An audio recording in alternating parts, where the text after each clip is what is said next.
Hola, amada familia Corandeo. Este es nuestro primer devocional matutino 2024, Verdad para Vivir. Bienvenidos. 2 de julio, legados de fe. Ahora bien, la fe es la certeza de lo que se espera, la convicción de lo que no se ve, porque por ella recibieron aprobación los antiguos. Hebreos 11, 1 al 2. Vamos a presentar este buen tiempo en las manos de nuestro Redentor y que sea el Señor guiándonos y dirigiéndonos en este día. Padre bueno, Dios misericordioso, Dios de toda consolación, estamos ante ti, Señor, agradecidos por tu inmensa bondad y misericordia y por tu gran cuidado para con nosotros. Gracias, Dios mío. Hoy ya tercer día de la semana y agradecidos porque hasta aquí nos vas guardando, protegiendo, cuidando, y no solamente a nosotros, sino también a nuestra familia, guardándonos a todos de todo mal, de todo peligro, de toda mala intención de los hombres. Nos permites acostarnos, Señor, con tranquilidad, seguros en ti, y levantarnos, Señor, y estar ahí, Señor, viéndonos los unos con los otros, Señor. Gracias. Gracias por cuidarnos, realmente por permitirnos salir de casa, volver a ella y permitirnos, Señor, tener una cama para descansar. Gracias, Dios mío. Uh, realmente tenemos esa tranquilidad en ti, Señor. Dentro de casa, Señor, tenemos la oportunidad de comer, de participar de alimentos. Tenemos nuestro refugio ahí, oh Dios.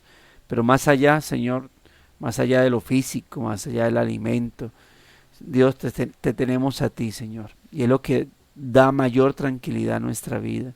Y lo que da gratitud a nuestros corazones, porque guardas a nuestras familias y parte de nuestras familias, independientemente si viven o no con nosotros, oramos por ellos, pedimos por ellos, Señor. Y Dios de la gloria, pues tú los guardas y tú los proteges. Sabemos que si nosotros que somos creyentes tenemos seguros, Señor, la realidad de que no somos dignos de ti, Señor, de que no merecemos realmente tus bendiciones, pues sabemos que cuanto más ellos que no son creyentes, que son impíos, que no están a tu servicio, Señor.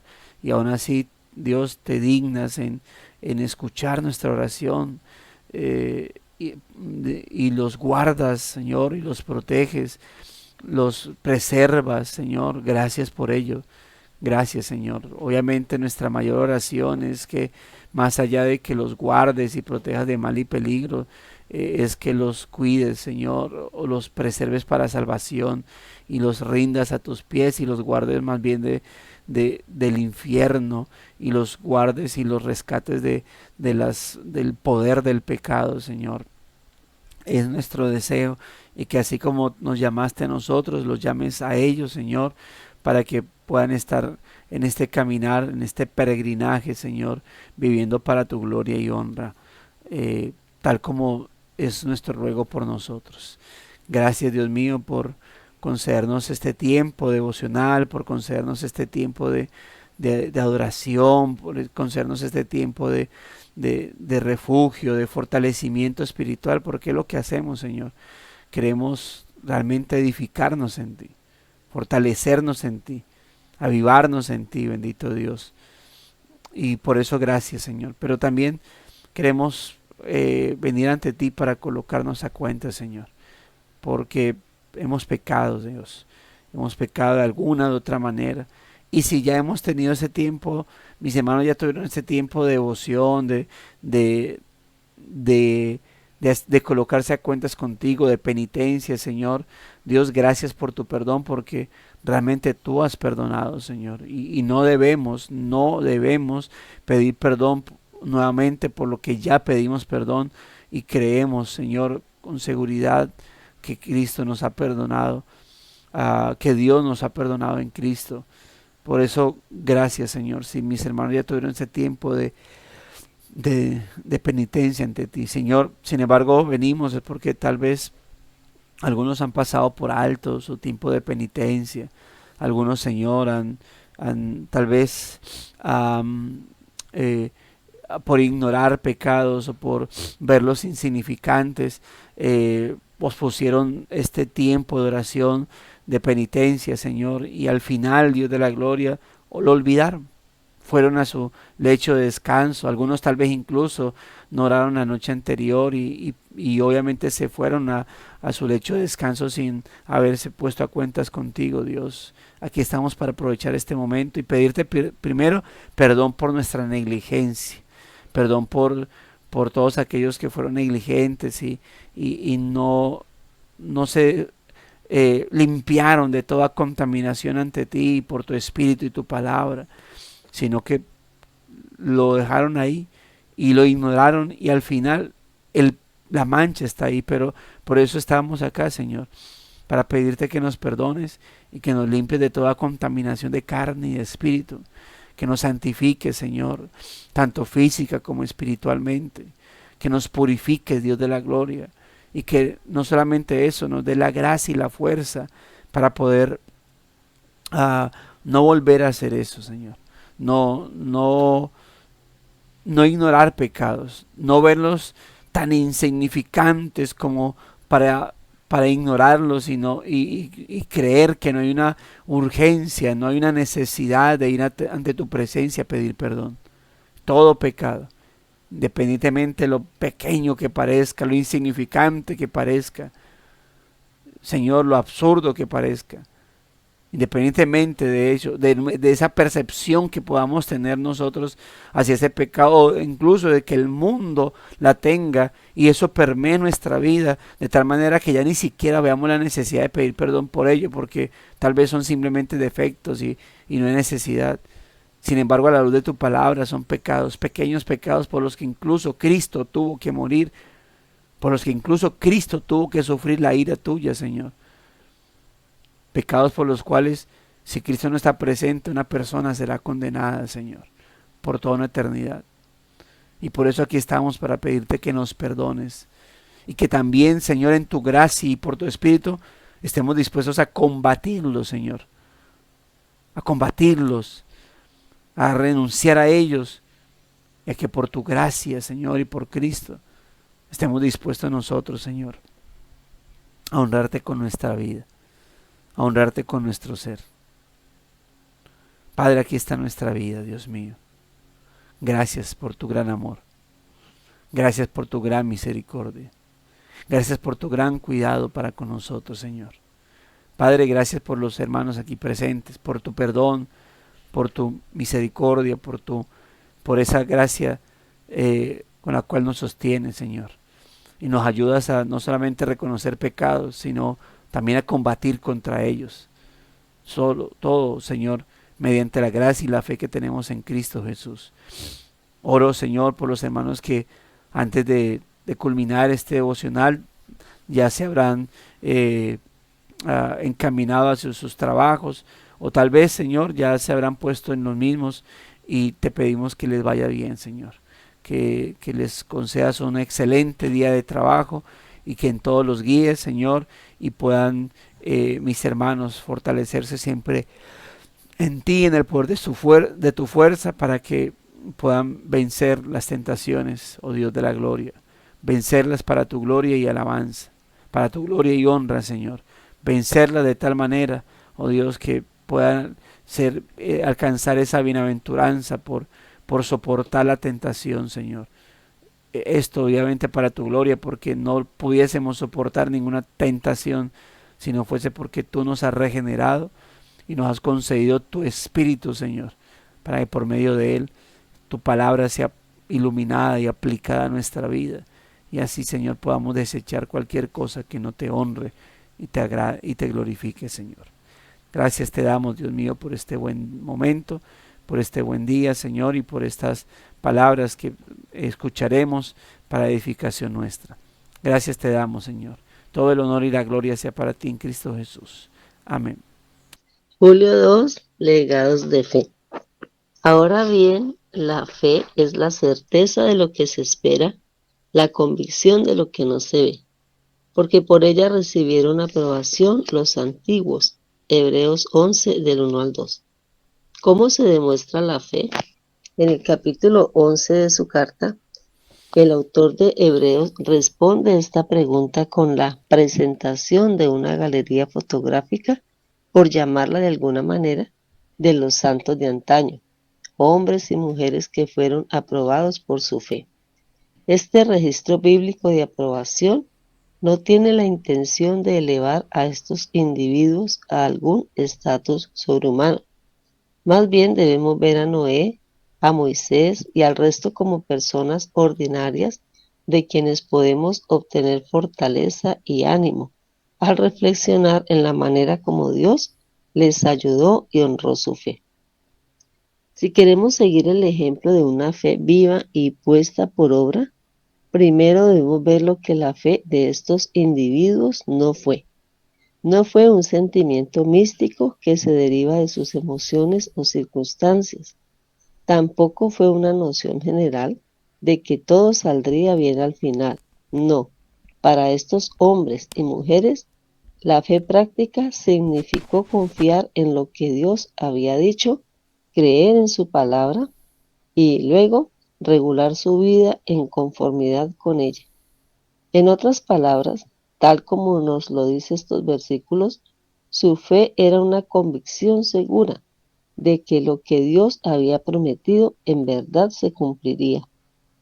Más aún, estos santos de la antigüedad veían su realidad futura como si fuera presente y lo invisible como si en verdad fuera visible. Incluso si no vieron las promesas de Dios cumplirse durante su vida, confiaron en su fidelidad a su palabra a la luz de la eternidad. Su fe era una confianza profunda, no en circunstancias presentes, sino en aquel que había hecho promesas respecto al futuro. Al poner por obra su fe de manera tan visible, estos santos impactaron su época de forma radical, tal como también nosotros podemos hacerlo. Cada vez que un individuo, una pareja, una familia o una iglesia se prepara para creer la palabra de Dios y hacer lo que Él dice, las vidas serán transformadas. Si lo hacemos, entenderemos mejor quién es Dios y lo que Él ha hecho y estaremos mejor colocados para marcar una diferencia en este mundo y para la eternidad. Todo esto fue verdad de los santos presentados en Hebreos 11. La característica unificadora que los llevó a esta galería de retratos fue su fe en el Dios vivo, la seguridad de que las promesas de Dios tenían la fuerza para sostener sus esperanzas y una convicción firme en lo que Dios había dicho era tan real como lo que podían ver. ¿Es esta tu fe? Medita en todas las promesas de Dios que son tuyas en Cristo. Reflexiona en todas las promesas que Dios ya ha cumplido en la historia y, de forma definitiva, en la muerte y la resurrección de su Hijo. Entonces podrás con gozo y determinación establecer tus prioridades y tomar tus decisiones con base en sus promesas, no en tus circunstancias. Hebreos 11. Gloria a Dios. Así es. Y es una excelente forma de terminar el devocional. Realmente hay mucho peso en la aplicación, en lo que podemos llamar las aplicaciones de este buen devocional. Bueno, mis hermanos, ahí tenemos, ¿no? Legados de fe. Ahora, el contexto sí quisiera presentar el contexto de Hebreos 11, ¿no? Recordé, o tenga en cuenta que la carta a los Hebreos es una carta dirigida exclusivamente a cristianos judíos, ¿sí? Cristianos judíos que, que estaban siendo atosigados por el judaísmo. Es decir, creyentes judíos que les estaban los hermanos por nacionalidad judía diciéndole pues que el cristianismo no era correcto, no era real, ¿no? Que el cristianismo eh, que el cristianismo necesitaba ser o cambiado, algunos le decían, porque pues estaban los judíos no mesiánicos, cambiado por el judaísmo, que el cristianismo era algo falso, que todavía estaba vigente el rol sacerdotal, el sistema sacrificial. Por eso algunos afirman que, y está bien, que lo más posible es que la carta a los Hebreos se haya escrito antes del año 70, que fue la destrucción de Jerusalén y el templo. Sí, y por lo tanto ya pues no habría más uso de este rol y este sistema. Y por eso Hebreos habla en tiempo presente de el rol sacerdotal y habla en tiempo presente del sistema sacrificial como algo que todavía estaban haciendo. No porque fuera permitido, no porque Dios lo estuviese permitiendo, sino porque al estas personas, judíos, no creer en Cristo y en su sacrificio, entonces todavía están ejerciendo el rol sacerdotal. Los que eran sacerdotes todavía estaban ejerciendo el sistema sacrificial. Entonces el escritor a la carta está constantemente explicando y está haciendo apologética del cristianismo, de la obra de Cristo como sacerdote, de la obra de Cristo como cordero, y está siempre dejando en claro eso y exponiendo por qué el antiguo pacto ya no está presente y por qué ahora hay un nuevo pacto que es mejor pacto, con mejores promesas, con un mejor mediador. Eso es lo que la defensa que es lo que el escritor a los Hebreos está haciendo con su carta.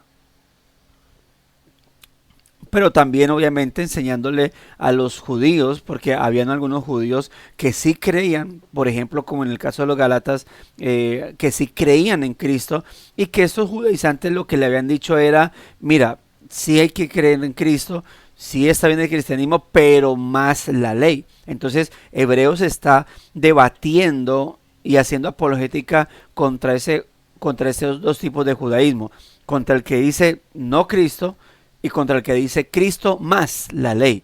Entonces el Hebreos está dejando en claro eso, pero surge bueno, y como la mayoría de cartas que presentan la parte doctrinal y luego la parte aplicativa, en este caso Hebreos hace lo mismo. Por eso algunos le atribuyen la escritura de Hebreos a Pablo, porque Pablo presenta doctrina, aplicación,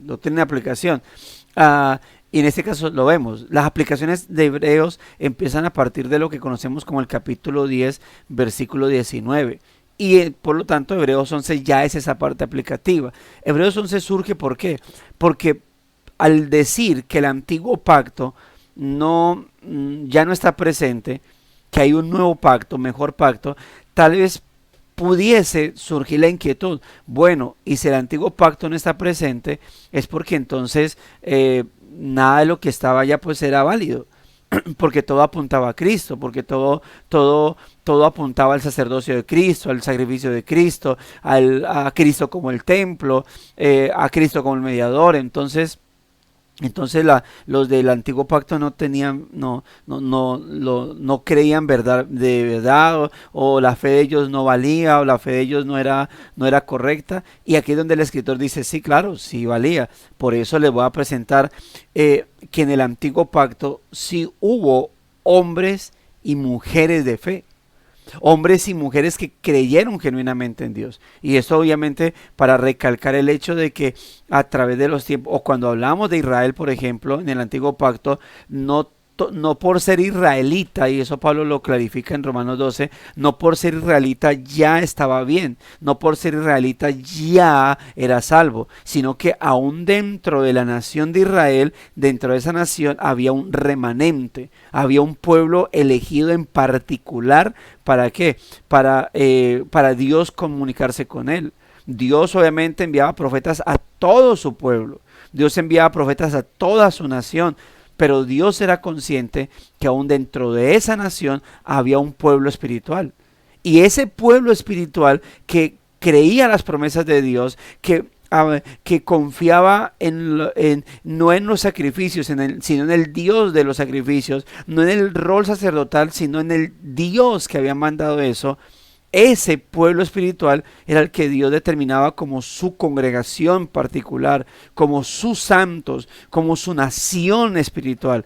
Eso es lo que podemos llamar la iglesia en el Antiguo Testamento. Eso es lo que la iglesia redimida, no la iglesia tanto local, sino la iglesia que conforma la iglesia universal. Ese pueblo es lo que da continuidad a ese Israel espiritual. Por eso la Escritura nos llama los hijos espirituales de Abraham, o el Israel espiritual, o los judíos espirituales. Nosotros, la iglesia, somos el Israel, que así como en ese entonces había un remanente dentro de una nación, ahora hay un remanente en cada nación, incluyendo la nación de Israel, la nación de Israel presente. Hay un remanente que es parte de esa iglesia universal. Entonces, Hebreos 11 nos dice, no, el hecho de que ahorita haya un mejor pacto, con mejores promesas, con un mejor mediador, no significa que los del Antiguo Testamento o los del Antiguo Pacto no hayan creído genuinamente, o su fe no valga. Incluso les voy a presentar personas que creyeron genuinamente, que no colocaron su vida en un sistema, no colocaron su fe o su confianza en un sistema o en un grupo de personas llamadas levitas o sacerdotes, sino que realmente colocaron su mirada en el Señor, que colocaron su mirada y su confianza en las palabras de ese Dios. Y aquí es donde surge Hebreos capítulo 11. Y toda esta presentación de hombres que vinieron a darnos, a presentarnos, hermanos, una real confianza, o mostrarnos una fe genuina en el Dios Redentor. Ese es el contexto de Hebreos capítulo 11. Ahora note que él inicia, ¿no? ¿Cómo se demuestra la fe? Y el capítulo 11 dice aquí de su carta, el autor de los Hebreos responde esta pregunta con la presentación de una galería fotográfica, como no sé si ha ido a museos donde, o a veces películas de los castillos también, donde van mostrando todos a los ascendentes, ¿no? Todos esos antecesores de el padre, el abuelo, el bisabuelo, el tatarabuelo, y así hacia cualquier cantidad o hacia atrás generaciones, mostrando los que fueron parte de eso. Hebreos 11 está buscando hacer eso, como diciendo, mire hermanos, en el antiguo pacto sí hubo hombres de fe. Y esto va a quedar muy sentado, porque es como si les fuera a decir, si en el antiguo pacto, que todo era por sombra, había hombres de fe, ¿cuánto más ahora que todo está clarificado en quién? Sí, en Cristo Jesús. ¿Cuánto más ahora? Así que para eso está la carta a los Hebreos, para animar a los hermanos y decirles, sí hubo hombres de fe, pero para decirles, y si hubo hombres de fe en aquel entonces, ¿cuánto más los habrá ahora? Este registro, dice acá, bíblico de aprobación, no tiene la intención de elevar a estos individuos a algún estatus sobrehumano. Sé que algunos lo llaman los héroes de la fe, pero no son héroes porque tenían un superpoder llamado fe, y nosotros simplemente pues teníamos que verlos, como admirarlos. Tan chévere yo poder volar como vuela Superman, tan chévere tener una super fuerza como la tuvo Superman, correr rápido como Superman. No es en ese caso decir, uy, tan chévere tener esa fe como la tuvo Abraham, como la tuvo, hermano, es que nosotros la tenemos. Y permítame decirle, la fe de nosotros es mucho mejor que la de Abraham, es muchísimo mejor, porque ellos tenían fe en lo que no veían, pero sabían que era así porque creían en Dios. Nuestra fe está basada en cosas que ya sucedieron, en eventos que ya pasaron, en el Mesías que ya vino. Por eso Cristo dijo, en el reino de los cielos, él dijo, dentro de los nacidos de mujer no hay uno tan grande como Juan el Bautista, porque él estaba haciendo como el intervalo entre el antiguo pacto y el nuevo. Pero luego que dijo, pero el más pequeño ahora en el reino de los cielos, en el nuevo pacto, es más grande que Juan el Bautista. Permítame usar esa terminología que puede ser despectiva, pero el más insignificante de los cristianos en el nuevo pacto, ese que nadie incluso va a notar, nadie va a notar, pero que está ahí en devoción, ese es más grande que Juan el Bautista. ¿Por qué? Porque su fe está basada en un mejor mediador, en una mejor promesa, en mejores promesas, en un mejor pacto, en un pacto que ahora es eterno, a distinción del antiguo. Así que no fueron para mostrar un estatus sobrehumano, más bien estos hombres y mujeres que se presentaron fueron, dice, debemos ver a Noé, a Moisés y el resto como personas ordinarias de quienes podemos obtener fortaleza y ánimo al reflexionar en la manera en cómo Dios les ayudó y honró. Es decir que ellos también fueron como nosotros, simples humanos. Hombres y mujeres hechos débiles, hechos del polvo. Simples humanos, ¿verdad? Y podemos, dice que podemos creer, por lo tanto, por medio de ello podemos creer en el gran Dios y sus grandes promesas. Simples humanos que creyeron en el gran Dios y sus grandes promesas. Y eso es lo que obviamente motiva que si estos simples humanos creyeron en el gran Dios y sus grandes promesas, también nosotros, hermano. También nosotros, al igual que ellos. Ellos no están para decir, mire lo que ustedes nunca podrán ser. Ellos no están ahí para decir, mire lo que ustedes nunca podrán lograr. Ellos están ahí para precisamente decirnos eso. Si esos hombres que estaban velados en cuanto a lo venidero, esos hombres que no podían entender bien exactamente a lo que Dios se refería, cuanto más nosotros. La Trinidad está en el antiguo pacto y ellos adoraron a la segunda persona de la divinidad sin entender muy bien cómo funcionaba eso. Cristo estuvo presente, el ángel de Jehová, ante quien muchas veces se postraron, el príncipe de los ejércitos de Jehová, ante quien Josué adoró. Y aún así, o sea, ¿cómo podían determinar esto? Jehová Dios, el ángel de Jehová. Dios es uno, pero cuando el ángel de Jehová estuvo delante de ellos, no un ángel, sino el ángel de Jehová, ellos adoraron, ellos presentaron sacrificio, ellos se postraron ante él. Cuando alguien se presentó como el príncipe de los ejércitos de Jehová, haciendo esa claridad entre persona y persona, simplemente se adoró. No podían entender, tal vez no pueden explicar cómo es eso. Jehová es uno, pero él de alguna manera nos hace saber, sentir que es Dios mismo. Y ofrecieron sacrificio y adoraron y le reconocieron su divinidad. Decían, es Dios entre nosotros. Nosotros ahora tenemos la claridad, hermanos, ¿de qué? De que sabemos que hay un Dios Padre y un Dios Hijo. Y que aunque estemos hablando de dos personas diferentes, de dos personas divinas diferentes, estamos hablando de un solo Dios. Tenemos al Espíritu Santo, la tercera persona de la divinidad. Pero a la luz de la palabra, aunque no entendamos esto, sabemos que hay una tercera persona, que es Dios mismo, a su vez. A la luz de la palabra, tenemos una visión más clara. Tenemos al sumo sacerdote, tenemos al Cordero de Dios. Todo lo que ellos hacían por fe, porque Dios lo demandaba, hermano, nuestra fe es más clara. Y Hebreos 11 es para eso. No para que usted los vea como los inalcanzables.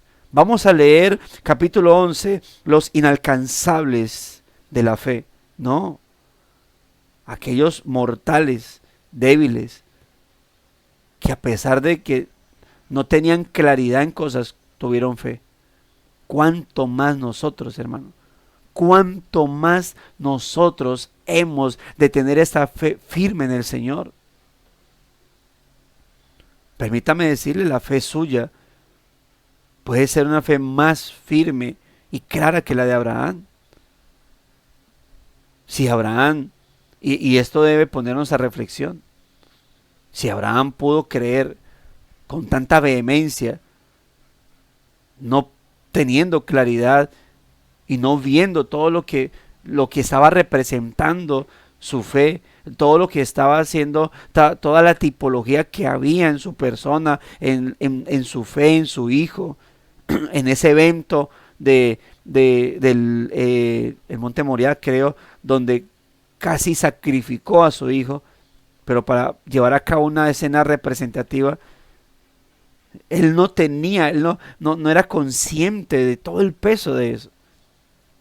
Nosotros vimos al Dios Padre sacrificando a su hijo. Reitero eso, hermano.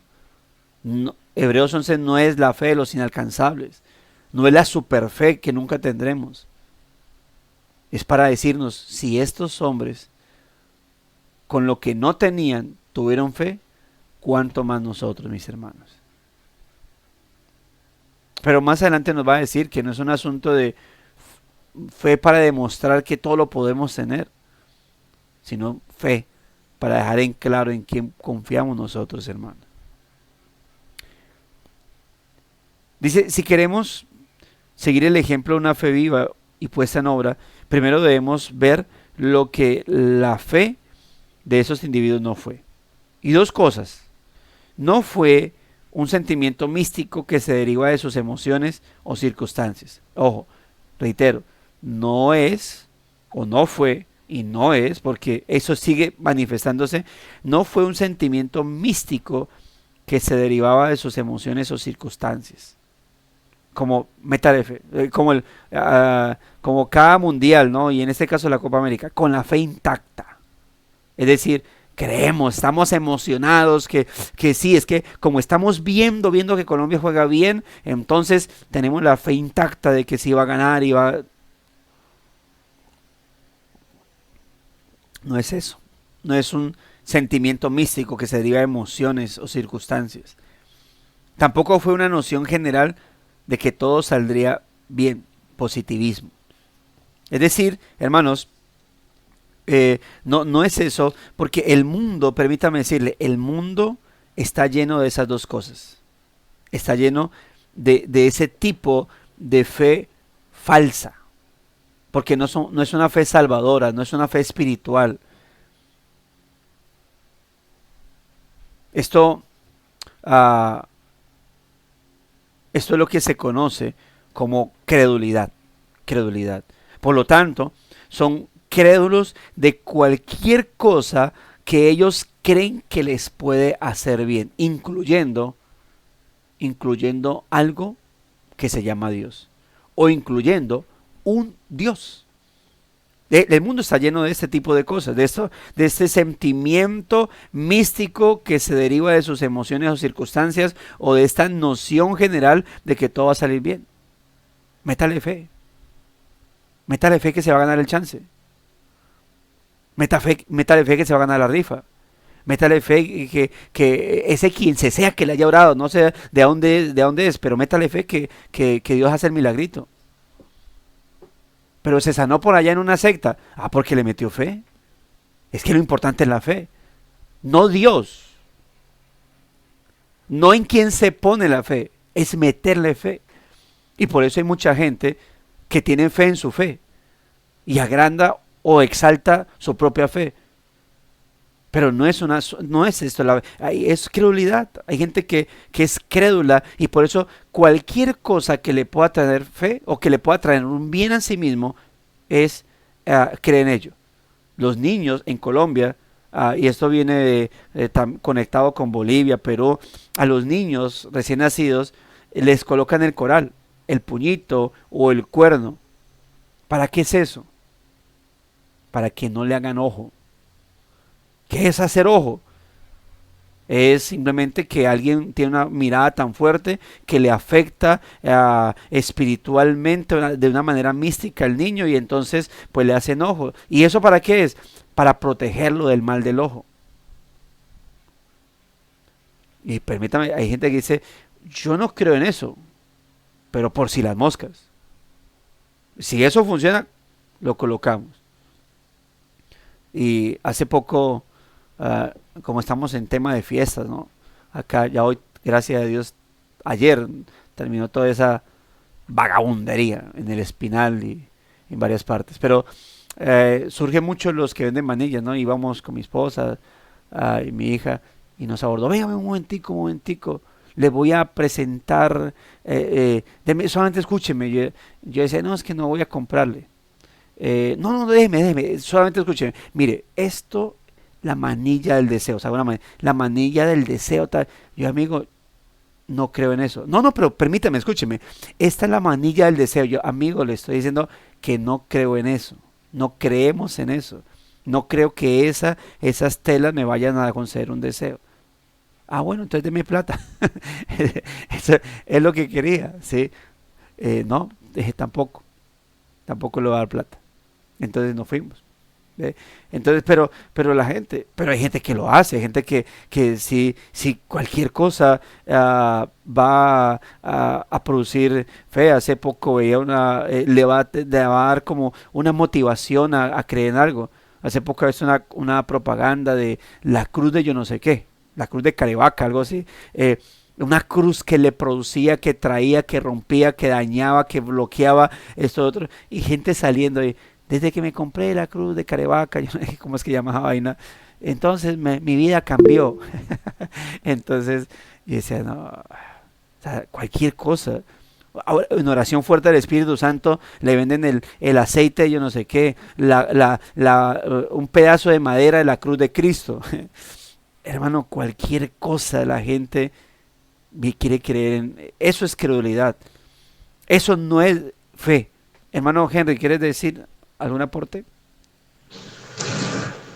Sí, pastor, buenos días a todos. Eso se ve hasta en el Facebook, pastor, Mm, que dice que sale una foto de supuesto Jesús que ellos creen que es el rostro de él, y dice, si le das like te va a ir bien en la vida. Entonces sí. comienzan a ver, a ver esas cosas también así. Sí, bueno, me hizo acordar de las famosas cadenas de oración que, uy, al principio cuando empezaron a surgir el tema de las redes sociales, eso era, comparte esto, da like, comparte si crees, y comparte, y las cadenas de comparte, entonces vas a ser mm, millonario, y eso le llegaba a uno, y yo decía, caramba, o sea, si me está llegando a mí es porque alguien tuvo la osadía de creer que eso era verdad y compartirlo.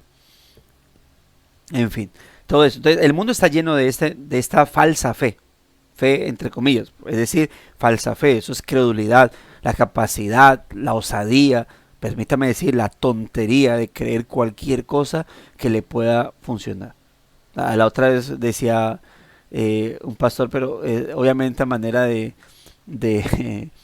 de jocosidad, pero decía que un pastor había montado por primera vez en un avión y siempre había sido su terror. Y, y entonces que iba con otro pastor y le decía, y le estaba así amarrado, pastor, oremos para que no se caiga este avión. Y el pastor le dijo, hermano, pero ya hemos orado como 10 veces. Bueno, entonces recemos por si las moscas. Porque hay gente que, él lo contaba así con jocosidad. Pero hay gente que es así, hermano. Cree en cualquier cosa. Y Dios guarde nuestra vida, porque a veces el cristiano llega con ese misticismo al cristianismo, de cualquier cosa creer. Yo alguna vez hablaba con un pastor, porque él me decía usted, o sea que usted cree que Julano, Mengano y Perencejo, me mencionaba como 3 super ungidos, entre comillas, de Colombia. ¿Usted cree que ellos son lobos vestidos de ovejas? Yo le dije, totalmente. Entonces, ¿por qué tienen esas iglesias tan grandes y hacen milagros? Yo dije, falsos milagros. Yo dije, si por milagros fuera, le dije, permítame decirle, mi querido pastor, que mi mamá fue sana en la iglesia, en una secta, en oración fuerte del Espíritu Santo. ¿Cómo ve eso usted? ¿Cómo usted ve eso? Si por milagros significa entonces que ellos son de verdad. Me dijo, bueno, es que lo importante es ponerle fe. Y si ella le puso fe, Dios la sanó en esa secta. Yo le digo, pastor, yo ni siquiera sé de qué está hablando usted, la verdad. no sé cuál es su convicción. ¿Ve? Entonces, no, note lo que puede llegar a decir un hombre de una iglesia evangélica. Chechi o Checho, no sé cuál de los dos. Chechi, buenos días. Estoy bastante disfónica, pero Uy, hermano, métale fe. pastor, eso me remonta a mi generación, que somos paisas recontra, que creíamos en todo lo que Místicos. pasaba, muy místicos. Es impresionante. Cuando mis hijos nacieron, yo le coloqué lo que usted habló, esas manillitas, en todas esas cosas. Sin embargo, yo quisiera hoy recordarme a mí misma y a los hermanos que aún de todo eso Dios nos saca. Dios nos muestra al verdadero Dios, Dios nos lleva a ese momento y eso es maravilloso. Gracias, pastor. Amén, amén. Así es, y ¿no? De cómo, obviamente, el enemigo siempre va a estar atacando esa fe genuina, ¿no? Y lamentablemente, parte de del evangelicalismo nos ha desviado al cristianismo, al creyente, hacia esa fe genuina y verdadera. Hay gente que termina teniendo fe en su fe y alardeando de su fe y esto y lo otro, como si la fe en Dios se basara simplemente en que hay cosas, en milagros o en respuestas a mis oraciones o en que lo tengo todo está bien organizado. Y es el cuidado. Ayer veía un testimonio de una conocida y entonces de que pues ella, bueno, Chochi entiende ese lenguaje, el tema de que ella tuvo cáncer de mama y pues mediante cirugía pues lo pudieron sacar, la atendieron a tiempo, ¿no? Entonces, pero ella decía una frase que yo decía, caramba, no es por ahí. Decía, es que les traigo este testimonio para que vean, que crean que Dios sí puede quitar todo eso.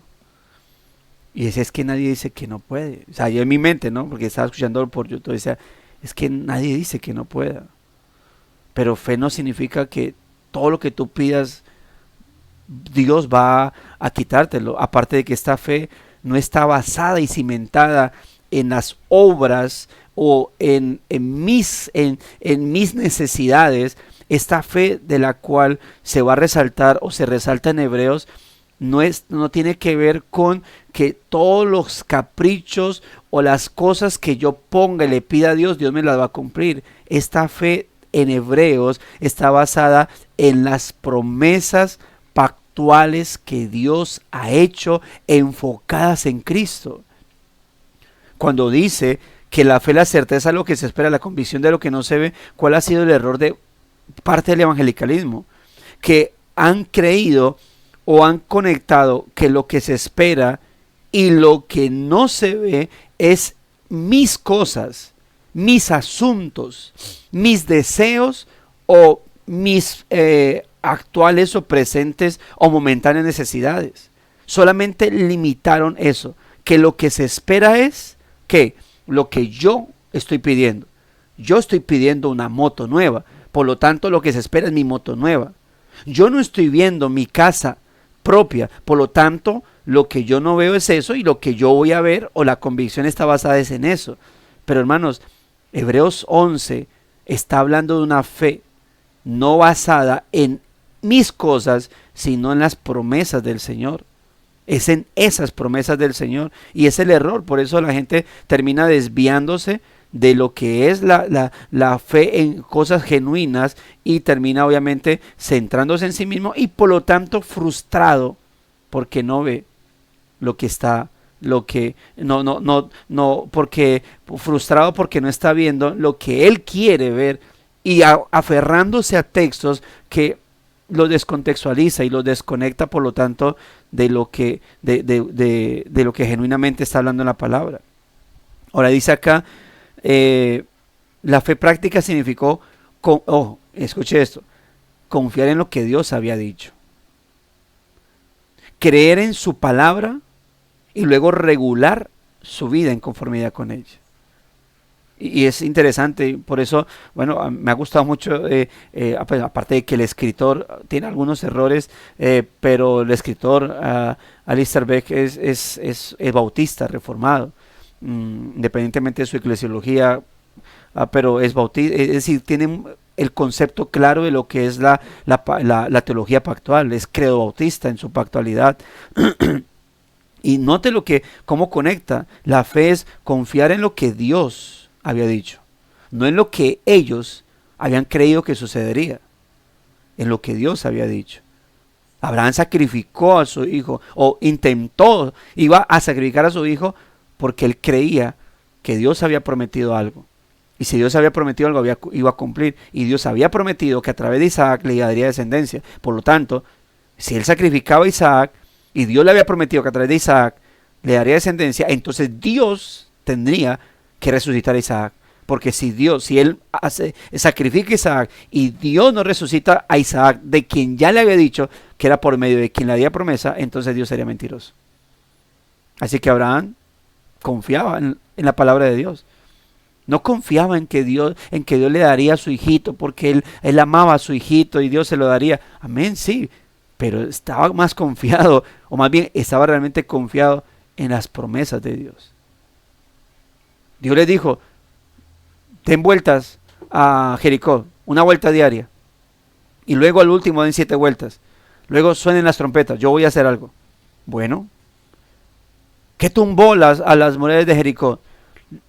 Pues las vueltas fueron tan potentes, ellos empezaban a dar pasos tan fuertes que el piso, eran tan fuertes los pasos de los israelitas, que los pisos fueron desestabilizando la tierra, y por lo tanto las bases de las inmensas y fortísimas murallas de Jericó, al punto que cuando ya al séptimo día dieron 7 vueltas, desestabilizaron más el piso de las murallas. Entonces cuando gritaron y sonaron las trompetas, pues el fuerte sonido, el ultrasonido, pues tumbó las murallas.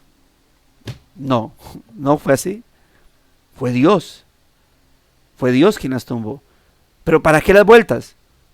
Confianza en Dios. Ellos sabían que las vueltas no iban a servir de nada. ¿Pero por qué lo hicieron? Porque Dios lo dijo. Ellos confiaban en Dios, en la palabra de Dios. Nosotros, fe es confiar en lo que Dios ha dicho, creer en su palabra, confiar en que sí, así es. Por eso, cuando la gente dejó de confiar en Dios para confiar en el sacrificio, Dios dijo: ya no quiero sus sacrificios, ya estoy hastiado de ellos. Porque no era confiar en el sacrificio. Jamás la sangre de los machos cabríos quitó pecados, lo dice Hebreos. Entonces, ¿para qué sacrificaban? ¿Para qué ofrecían sacrificios? Porque Dios lo había dicho. Confiaban en su palabra y creían en Dios. Creían en Dios mismo. Y con base a eso, ¿qué hacían? Regulaban su vida en conformidad con ella. En otras palabras, tal como nos lo dicen estos versículos, su fe era una convicción segura de lo que Dios había prometido en verdad, que lo que Dios había prometido en verdad se cumpliría. No dieron lugar a la inseguridad. ¿Será que Dios iba a cumplir? ¿Será que Dios sí? Sabían que si Dios lo había dicho, Dios no era hombre para que mintiera, ni hijo hombre para que se arrepintiera. Si Dios lo había dicho, así iba a ser. Ellos sabían que venía un Mesías. ¿Cuál fue el problema? En que distorsionaron todo. Habían confiado en que vendría el Mesías, pero ¿cómo se dice? Hicieron un mito de todo esto. Hicieron un mito de todo, y al punto entonces ya esa fe de que el Mesías vendría, ya la convirtieron, fue como en algo más terrenal, más material, más caprichoso. Y cuando vino el Mesías, pues no lo vieron como ya ellos querían que vinieran, no como Dios había dicho que vendría. Isaías 53 claramente, yo recuerdo que alguna vez vi la explicación como un cristiano está hablando con un judío debatiendo, y él dice: ¿tú crees en el Nuevo Testamento? No, dijo, no, pues tiene bonitas cosas, pero no. ¿Tú crees en el Antiguo Testamento? Sí. ¿Crees en el profeta Isaías? Claro. ¿El profeta Isaías habló del Mesías? Sí. ¿Podemos leer el capítulo 53? Obvio. Y cómo él empieza a explicarle, hermano, empieza a explicarle y relacionarlo con Jesús, que al final este judío dice, nunca lo había visto de esa manera. Y él dijo, y si lo veo de esa manera, entonces Jesús sí cumple las características del Mesías. Y decía, wow, o sea, pues a mí me impresionó el video, decía, porque realmente, o sea, la escritura les dio todas las características del Mesías, las cuales se cumplían en Jesús. Pero como ellos, por eso Cristo les dijo, ustedes están errando, ignorando las escrituras por la tradición. La tradición judía empezó a presentarles un Mesías que no era. ¿Cómo iba a ser el Mesías? Cuando en la entrada triunfal, ¿qué esperaban ellos? Un hombre sentado, un general o un capitán o un guerrero sentado en un gran caballo con una espada desenvainada y con un ejército atrás. ¿Cómo entró Jesús? Sentado en un pollino con un puchito ahí de hombres siguiéndolo, al punto que cuando estaban ¿cómo se dice? Ondeando las ramas, cuando vieron entrar a ese hombre en un pollino y su ejército de 12 hombres a pie, dijeron, ¿y este quién es? Pero luego no, eso es lo que decía la palabra. Eso estaba profetizado, que él entraría sentado en un asna. ¿Por qué esperaban un hombre en un caballo con un ejército, con una espada desenvainada? ¿Qué pasó? Se olvidaron de las palabras del Señor y confiaron en sus propios caprichos. Y tenemos que tener cuidado con eso, hermano.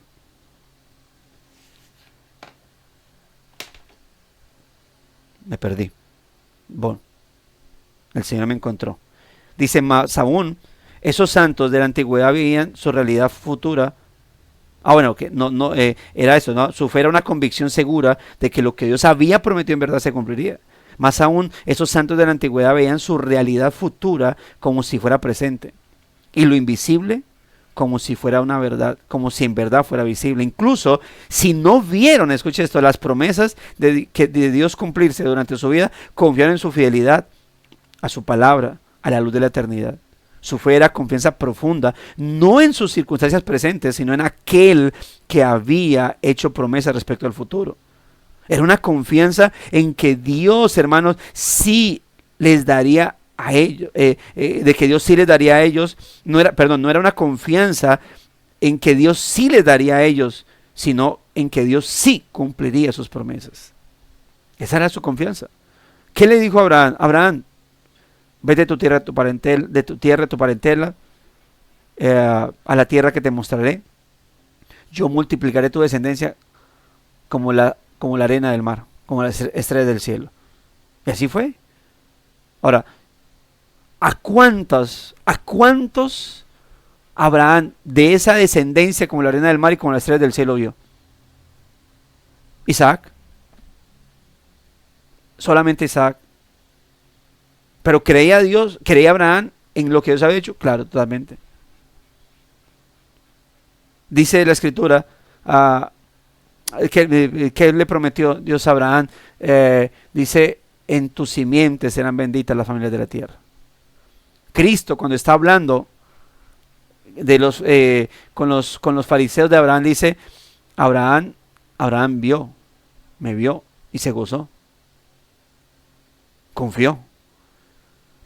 De alguna manera, cuando Dios le dice, en tu simiente serán benditas las familias de la tierra, Abraham no creyó en que le estaba hablando de Isaac. De alguna manera velada, Abraham sabía que Dios le estaba hablando de alguien que vendría a traer bendición a todas las naciones.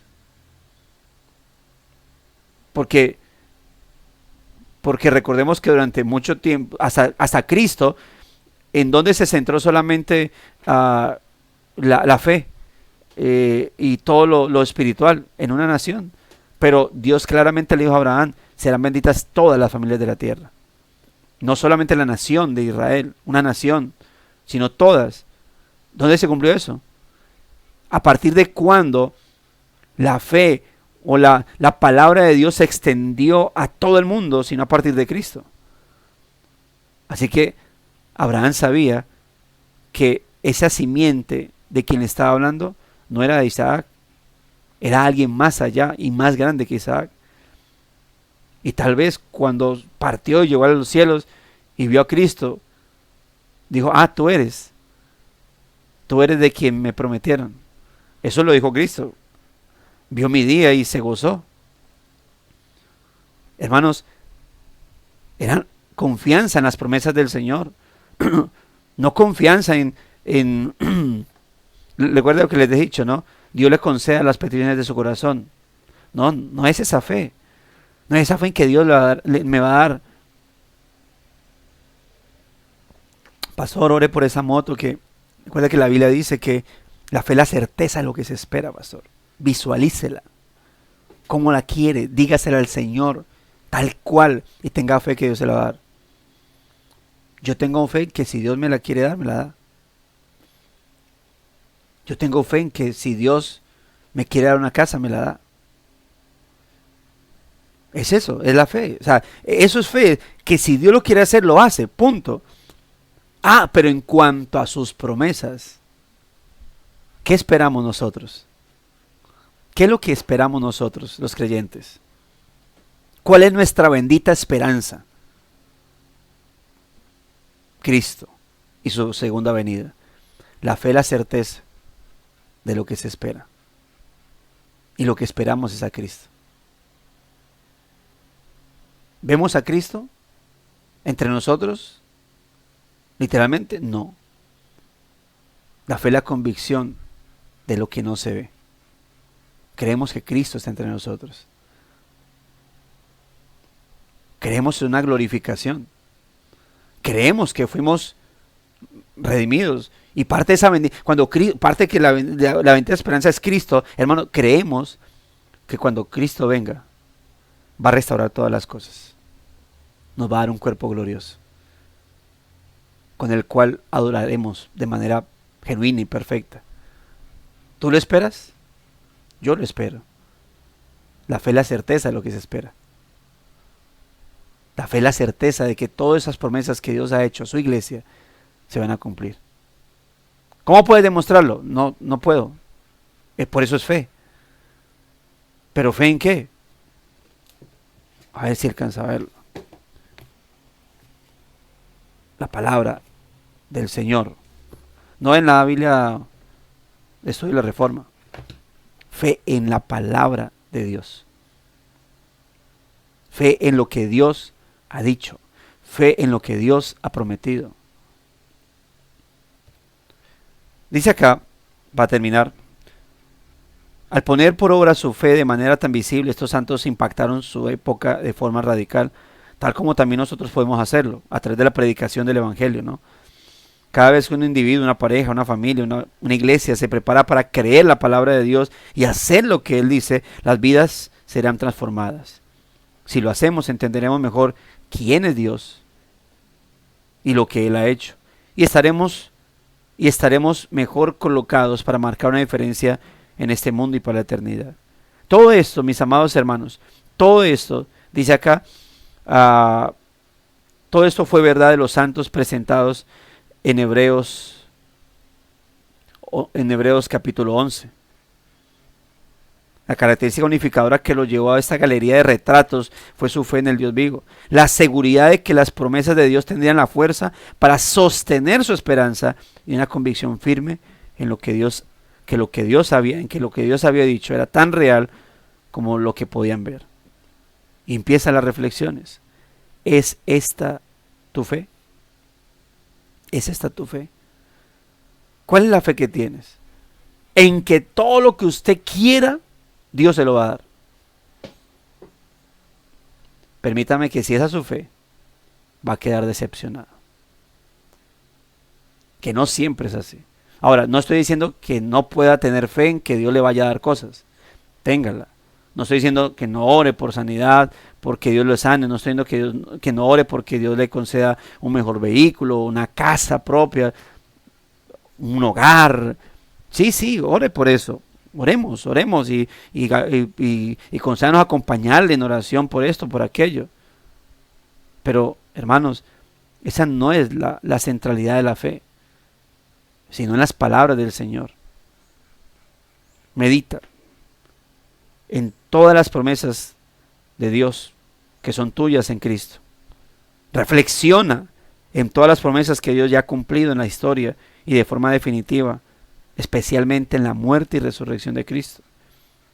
Y como conclusión, como resultado de ello, podrás con gozo y determinación establecer tus prioridades y tomar tus decisiones con base en sus promesas y no en tus circunstancias.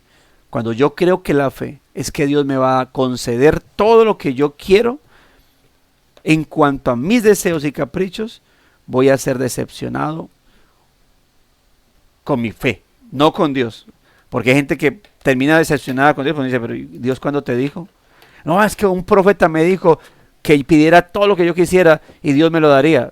Eso fue ese mentiroso que te lo dijo. Eso no lo dijo Dios. Pero si hablamos de las promesas de Dios, por ejemplo, Dios ha prometido que no te dejará ni te desamparará en ninguna circunstancia. Amén. Dios ha prometido que te consolará en toda adversidad. Dios ha prometido que si somos mansos y humildes como el Señor, tendremos descanso para nuestra alma. Amén. Dios ha prometido que si estás cansado te dará fuerza. Que Dios levantará las manos cansadas, fortalecerá las rodillas debilitadas y animará los corazones apocados. Amén. Dios ha prometido que va a restaurar todas las cosas y que esta vida aquí terminará y tendremos una eternidad gloriosa, tan gloriosa que ni siquiera podemos explicarla en esta tierra con palabras de esta tierra. Y así será. Esa es la fe, no en mis deseos, no en mis caprichos, sino en las palabras del Señor. La fe es la certeza de lo que se espera, la convicción de lo que no se ve. Vamos a leer comentarios y ponemos a un hermano que nos dirija en oración. Dice, ¿qué pasó? Mira.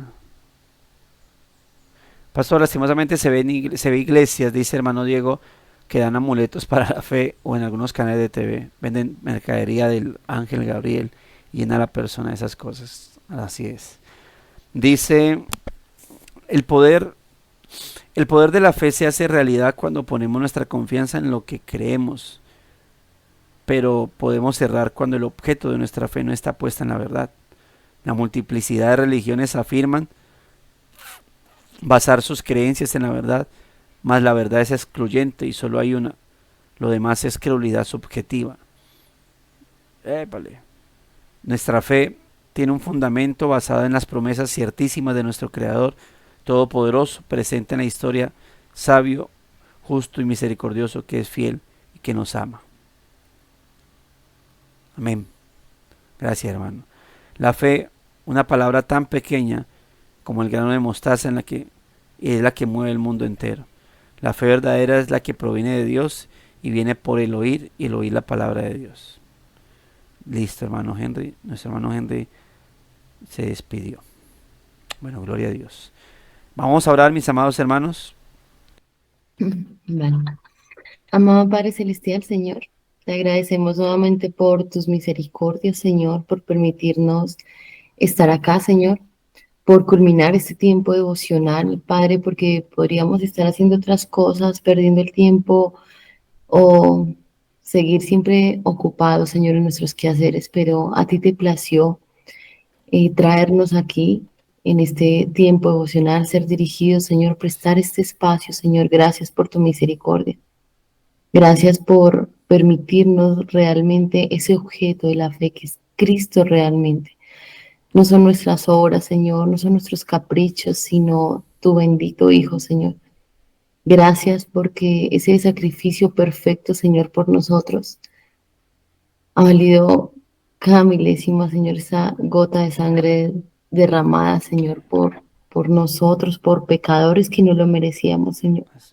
Gracias porque lo perfecto, Señor, se hizo imperfecto por rescatar vasos, Señor, como cada uno de nosotros, Señor, y recuérdanos diariamente, Señor, en cada segundo, en lo que hacemos, en cómo hablamos, Señor, en donde estemos, Señor, en nuestros trabajos, incluso en nuestras familias, Señor, en nuestra manera de vivir más cotidiana, que somos Biblias andantes, Señor, que somos representación de aquello en lo que hemos creído, Padre. Ayúdanos a ser verdaderos cristianos, Señor, ayúdanos a llevar tu evangelio, ayúdanos con nuestras debilidades, Señor, y con nuestras luchas para ser cada día más semejantes a tu Hijo Jesús, Señor. Así es. Gracias, Padre, por alimentarnos diariamente, Señor. Gracias por la vida del pastor David, por la vida del pastor Yesid, Señor.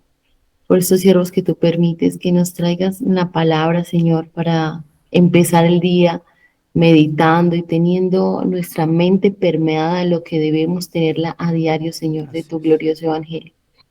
Te agradezco por mis hermanos, por las personas y familias e iglesias aquí representadas, Señor. Gracias porque todos estamos en un caminar en la fe, Señor, y te ruego que seas tú llevándonos, Señor, por medio de tu Espíritu, que continúe la obra en cada uno de nosotros, Señor. Te agradecemos y te damos gloria y honra, Señor, por esa fe que tú has colocado en nuestros corazones, por Cristo, Señor, y porque toda la gloria y toda la exaltación es para Él, Señor. Ayúdanos a tener conciencia, Señor, atadas a tu evangelio. Ayúdanos a que tu verdad permee nuestro corazón, Señor, y a tener teologías correctas para vivir vidas correctas, Así Señor, es. como tú lo demandas, Señor. Te agradecemos, Padre, te rogamos que el día de hoy sea para tu gloria, que nos permitas ver la necesidad de proclamar el Evangelio en cada uno de los lugares donde tú nos coloques el día de hoy y pongas ese anhelo en nuestro corazón de exaltarte, Señor, y de predicar tu palabra a aquellos que no la conocen, Padre. Te agradecemos y te damos gloria, Señor, en nombre de tu Hijo Jesús. Amén. Amén. Y amén. Amén. Amén. Bueno, Gracias, pues pastor. hermanos, Gracias. Amén. gracias para todos, Amén. hermanos. Fírmense adelante. Huestes de la Feliz día, fe. pastor. Tengan Que un Dios lo excelente bendiga, día. pastor. Día, Sin pastor y temor hermanos. alguno, que Jesús nos ve. Muchas bendiciones para todos. Un día para todos. Gracias para todos.